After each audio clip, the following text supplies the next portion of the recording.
Welcome back, everybody. Today we're going to be breaking down a music video that I shot. This was a really fun one. We had a Steadicam op, we had some handheld stuff, we had some feathers flying everywhere, and some really cool setups in the studio location that we're going to break down the cinematography of in this video.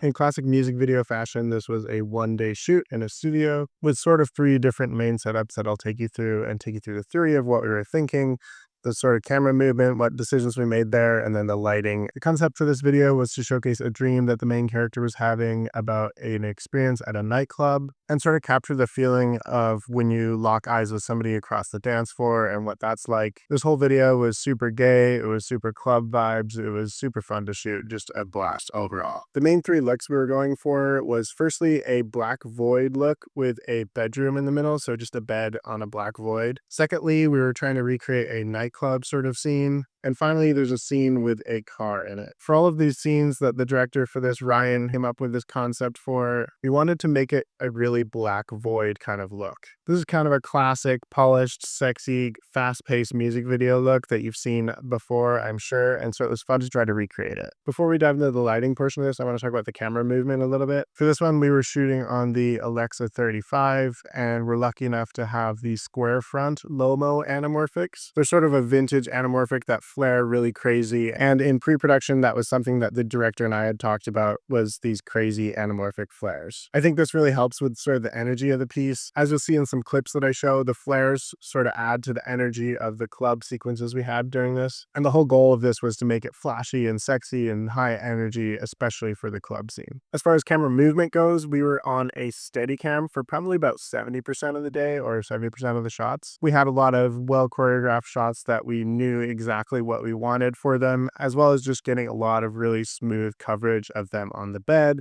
and during the club scene and when they're over at the car later in the video. There were a few other beats during the video where we used a tripod, such as on this scissor lift that we had to get this sort of overhead shot. This was a cool perspective, especially for a moment where the main talent rips apart this pillow and the feathers go flying everywhere, and I was really happy with those visuals. As far as other camera moves, we were using a little bit of handheld, especially during the car scenes, sort of when the video gets a little more steamy and we wanted to add a little bit more camera energy back into it.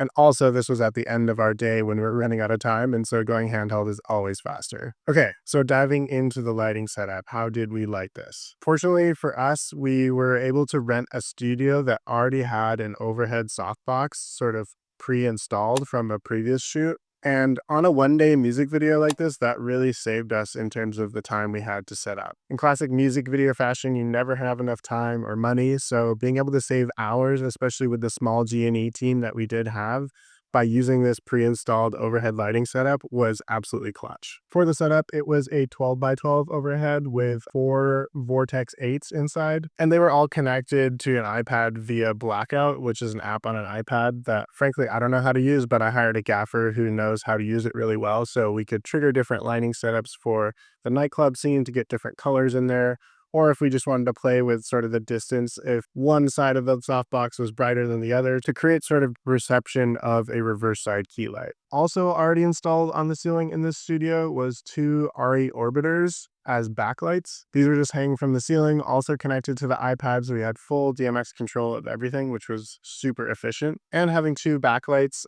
both at about 90 degrees to the softbox, allowed us to sort of adjust where we wanted a backlight and when, as well as the color temperature, super easy. This is the advantage of LEDs, especially on lower budget stuff like this. It just allows you to move so fast, especially when everything is connected to one single device, and you can just quickly tap between different looks, create new looks really fast. It's just awesomely efficient, and I highly recommend it if you're working on lower budget stuff like this. That said, we did actually use a few tungsten lights on this. We had 3 RE 650 watt Fresnels for this as well.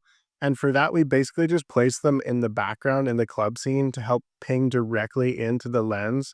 I was talking earlier about the anamorphic lenses we have, the Lomo square fronts. And in order to get flare on those, we shot the light basically through the crowd that we had to get a big old flare while the camera was floating around on the Steadicam. As far as other lighting, we had an 8x8 frame on the ground with two of the smaller Vortex 1x1 panels. I believe they're the Vortex 4s. This is great just to provide some fill when we needed it or to create a little bit of a different look than just the overhead look. We used this during a car scene and in a couple other moments as well. And then the only other lighting fixture we had was an Amaran F22C, one of the like 2x2 full color LED lights.